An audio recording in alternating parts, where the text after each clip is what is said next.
First পরীক্ষা শুরুর আগে প্যানিক হয়েছিল, ফার্স্ট এক্সামের আগে কি হবে কিনা অনেক ছিল। সব স্যারদের মা বাবার ভালোবাসে, সব স্যারদেরও খুব আশা ছিল যে হয়তো র্যাঙ্ক করবো। আমি নিজেও কনফিউজ ছিলাম যে কি হতে পারে। দেন যখন ফার্স্ট আমার হোপ ছিল যে কিছু তো একটা করে দেখাতে পারবো, দেন যখন থার্ড হলো তখন সত্যি খুব আনন্দ লাগছে।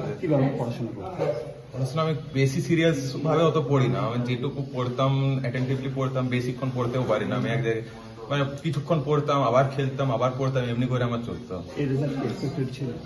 ছিল এক্সপেক্টেড, আমি এক্সপেক্ট করেছিলাম যে 690 অ্যাভাব হবে।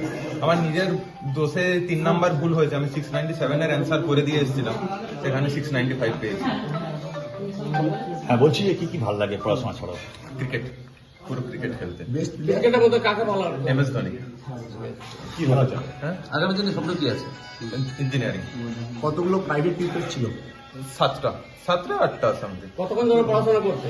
তার কোনো ঠিক নেই, কোনোদিন হয়তো 4 ঘন্টা হয়েছে, 5 ঘন্টা, 8 ঘন্টা এমনি। তার সাথে আমার বাঁকুড়া আকাশে পড়তাম, তার একটা অবশ্যই কৃতিত্ব আছে। পড়াশোনার বাইরে ক্রিকেট কি খেলা, করতে?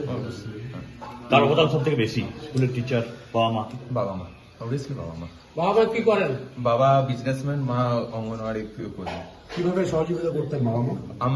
আমার আসল বাড়ি বাঁকুড়াতে না, আমার বাড়ি ফুলকুসমা, বাঁকুড়া সাউথ। তো